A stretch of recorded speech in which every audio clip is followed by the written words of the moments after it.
चावल और रोटी का इस्तेमाल पाकिस्तान में सबसे ज़्यादा किया जाता है। बहुत सारे माहिरीन इसका इस्तेमाल एक शुगर के मरीज़ के लिए बहुत ज़रूरी भी समझते हैं। ईसा जीज़ जैसे ग्रोसरी स्टोर की मदद से आज हम जानेंगे कि इन चीज़ों का इस्तेमाल एक शुगर के मरीज़ के लिए किस हद तक ज़रूरी है, कितना इस्तेमाल ज़रूरी है और कैसे इसका इस्तेमाल किया जाए। सो कम विद मी।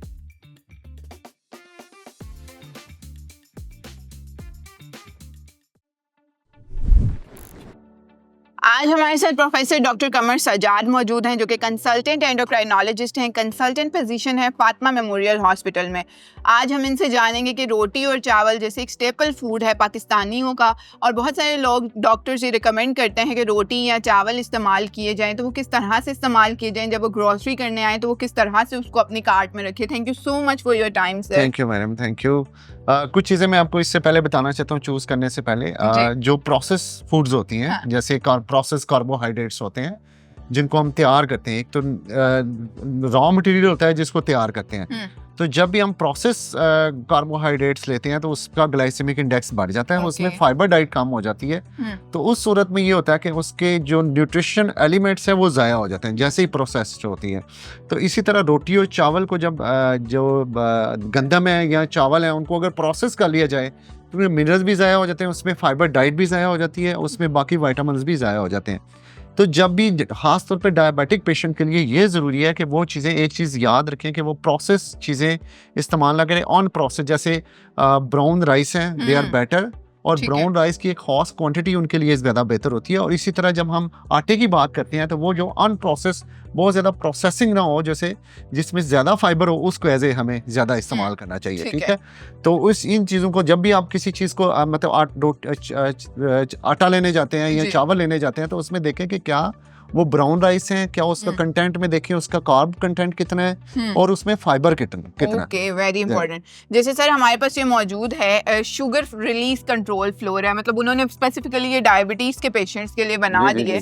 So, अगर हम इसका न्यूट्रिशनल फैक्ट देख रहे हैं तो एक पेशेंट जो है वो क्या देखे इसको कंज्यूम करने से पहले? इसको देखना ये बहुत जरूरी है। बाज़ का मिस लेबल लगा होता है, तो आपने ये देखना है कि ये जो कंटेंट्स हैं आपने इसमें देखना है कि टोटल कार्बोहाइड्रेट्स कितने हैं आपके। ठीक है। और टोटल कार्बोहाइड्रेट लाइक दिस देखें तो 69 ग्राम है। ठीक है। और देन डाइटरी फाइबर, ये दो चीजें बड़ी इंपॉर्टेंट है कि आप टोटल कार्बोहाइड्रेट और डाइटरी फाइबर देखें।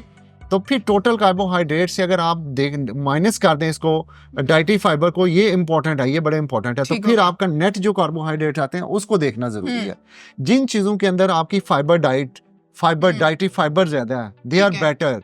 वो आपकी डाइजेशन में हेल्प करते हैं, कोलेस्ट्रॉल को बेहतर करने में हेल्प करते हैं, वेट लॉस में काम करते हैं, और आपकी जो सैटिस्फैक्टरी सेंटर है, जो आपकी भूख है, उसको भी कम करते हैं। तो ये जरूरी है कि आप जब कार्बोहाइड्रेट्स देखें उसमें फाइबर डाइट देखें और बाकी क्या एलिमेंट्स हैं कि नहीं है। जैसे हम ये देख सकते हैं सोडियम है, कोलेस्ट्रॉल जीरो है, इसके अंदर सैचुरेटेड फैट्स कम है। तो अगर तो ये लेवल इसी तरह का, ये दिस इज बेस्ट कि अगर कोई भी डायबिटिक पेशेंट ले तो इसमें ये चीज़ ठीक है। अच्छा सर, वो तो क्योंकि आटा जो था वो स्पेसिफिकली शुगर के मरीजों के लिए था उसकी बात की, लेकिन पाकिस्तान में बहुत सारे ऐसे लोग हैं जो चक्की का आटा इस्तेमाल कर रहे होते हैं। तो चक्की का आटा हमारे पास अवेलेबल होता है डिफरेंट तरह से, मोटी पिसाई है, बारीक पिसाई है। तो इसके बारे में आपका क्या ख्याल है कि अगर एक शुगर का मरीज ये इस्तेमाल करना चाहता है?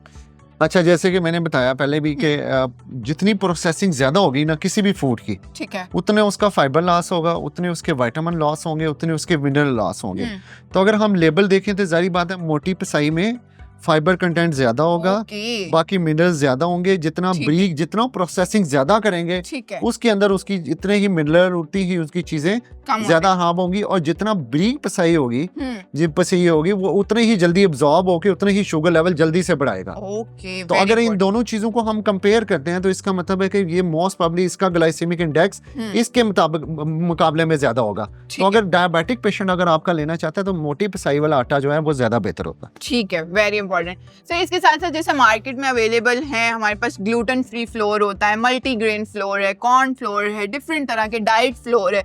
तो इसके बारे में आप ऑल इन ऑल क्या कहना चाहेंगे शुगर के मरीजों के लिए? शुगर के मरीजों के लिए मैं ये कहना चाहूंगा, एक इंपॉर्टेंट बात है कि अगर ग्लूटेन फ्री डाइट करें तो वो स्पेसिफिकली शुगर वालों के लिए नहीं है। ठीक है। वो एक प्रोसेस फूड है, वो जिन लोगों को सीलिक डिजीज है या गंदम से एलर्जी है उनके लिए है। ठीक है। अगर हम बाकी चीजों को देखें, मल्टीग्रेन आटा है, तो इनको कहने को तो न्यूट्रिएंट्स ऐड होते हैं, लेकिन हम ज़्यादातर रिकमेंड नहीं करते कि मल्टीग्रेन में को यूज़ करें, और उसमें भी कंटेंट ज़रूर देखें कि फाइबर कितना है, कार्ब्स कितने हैं और ये चीज़ें कितनी है। जितनी ऑन प्रोसेसिंग होगी उतनी चीज़ें ज़्यादा इंपॉर्टेंट है, ठीक है ना। अच्छा सर, जैसे आपने स्टार्ट में बात की कि लोगों को ब्राउन राइस का इस्तेमाल करना चाहिए जब चावलों की बात आ जाती है।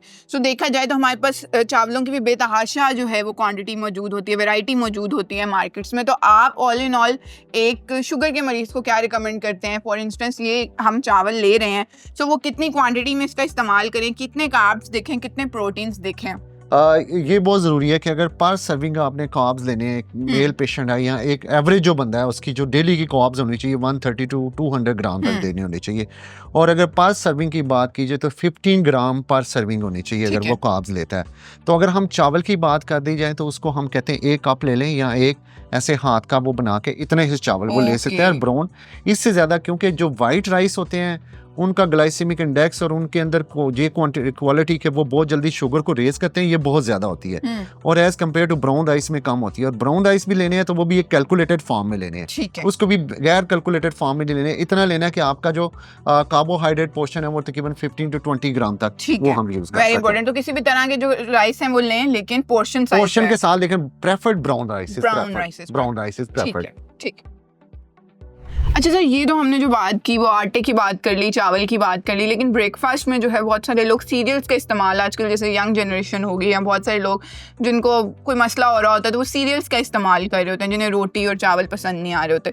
सो क्विकली हम सीरियल्स को भी गो थ्रू कर लेते हैं कि अगर एक बंदा सीरियल्स लेना चाह रहा है, शुगर का मरीज़ है, सो फॉर इंस्टेंस ये सीरियल है जो क्लेम कर रहा है कि इसके अंदर फ्रूट्स भी हैं, फाइबर भी है, वीट भी है, नट्स भी हैं, सो वो इसके आपके बारे में क्या ख्याल है कि वो किस तरह से इसको यूज़ करे? बिल्कुल यूज़ कर सकते हैं। लेबल आप दे सकते हैं, जो आम लोग हैं वो सबसे पहले लेबल देखें कि उसकी कार्बोहाइड्रेट कंटेंट कितने हैं, ठीक है, और फिर ये देखें कि उनके फाइबर, जैसे 9.2 ग्राम इसके अंदर फाइबर हम देख सकते हैं, फाइबर है, बाकी विटामिन भी, मिनरल्स वगैरह भी इन्होंने दिए हुए हैं, तो ये ज़रूर देखें। और जो इम्पोर्टेंट चीज़ है कि आप एक ख़ास अमाउंट ले सकते हैं, जैसे 1 कप ले सकते हैं या इससे थोड़ा ज़्यादा ले सकते हैं, लेकिन इससे बहुत ज़्यादा नहीं लेना। तो आपने कैलकुलेटेड देना कि अगर कोई भी चीज़, अगर डायबिटिक पेशेंट्स के लिए जितना इंपॉर्टेंट फाइबर है, इससे इंपॉर्टेंट कोई चीज़ नहीं है, ठीक है ये, क्योंकि ना सिर्फ वो कोलेस्ट्रॉल कंट्रोल करेगा, डाइजेशन को कंट्रोल करेगा, बाकी चीज़ों को भी कंट्रोल करेगा। तो आप एक कैलकुलेटेड फॉर्म, आप जो आप कॉर्नफ्लेक्स, ये चीज़ें ले सकते हैं। ठीक है सर। इसी तरह से जैसे हम बात करें नो एडिड शुगर्स की बात कर लेते हैं हम, कि जैसे ये क्लेम करें कि इसके अंदर शुगर्स एडिड नहीं है, सो ये भी यूज़ किए जा सकते हैं? बिल्कुल, ये यूज़ किए जा सकते हैं। और अगेन आप ये देखें कि इसके अंदर कंटेंट्स कौन से हैं, ठीक है, फैट्स की कितनी है। जैसे अगर हम अगर पोर्शन को हम किसी भी पेशेंट, डायबिटिक पेशेंट को हम बताएंगे तो उससे कहेंगे कि 1/4 आपने जो है वो प्रोटीन होनी चाहिए, 1/4 कार्बोहाइड्रेट्स होने चाहिए, और हाफ जो प्लेट है वो आपकी वेजिटेबल्स वो होने चाहिए। तो आप उस पोर्शन के लिहाज से आप एक 1/4 या इस तरह पोर्शन आप इस्तेमाल कर सकते हैं। Very important. ये तो हमने उनकी बात कर ली जो वीट की फॉर्म में होता है। हमारे पास डिफरेंट तरह के होते हैं जो कॉर्न की फॉर्म में भी अवेलेबल होते हैं, ब्रान की फॉर्म में भी अवेलेबल होते हैं, तो इसके बारे में आपका क्या ख्याल है? ये बहुत अच्छी चीज़ है। एक तो अगर वीट देखा जाए या ये चीज़ें देखी जाए तो ये बहुत ज़्यादा प्रोसेसिंग नहीं हुई होती है इनके अंदर, तो इनके जो ग्लाइसेमिक इंडेक्स है, ये अगर बाकी वीट से उन चीज़ों से कंपेयर किया जाए तो इनका ग्लाइसेमिक इंडेक्स कम है। अच्छा। तो ग्लाइसेमिक जब इंडेक्स किसी भी फूड का कम होता है तो वो शुगर की मकदार को कम बढ़ाता है, ठीक है। तो इन चीज़ों को हम उस सूरत में फिर प्रेफर करें। Okay, very important. तो यानी कि इस तरह के सीरियल्स जो हैं वो बिल्कुल हम कर सकते हैं, बिल्कुल कर सकते हैं। ठीक है, thank you so much sir. आज हमने इस वीडियो में जाना कि बहुत सारे ऐसे सीरियल्स हमारे पास अवेलेबल हैं मार्केट में, अगर आप उनको कंज्यूम करना चाहते हैं तो ज़रूर कंज्यूम करें, लेकिन अपने रिक्वायर्ड क्वांटिटी और पोर्शन का ख्याल रखें, अपने ब्लड शुगर लेवल्स के अकॉर्डिंगली अपने मालिज से मशवरा करते रहें।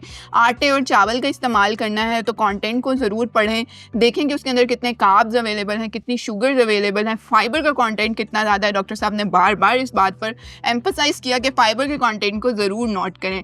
Thank you so much for your time sir. आप अब अपने शुगर के मरीजों को कोई मैसेज देना चाहें तो? मैं सिर्फ ये मैसेज देना चाहता हूँ कि always your health is priority, always use your balance diet, only your balance diet can help to control your sugar level. खुश रहें, अपना ख्याल रखें, अल्लाह हाफ़िज़।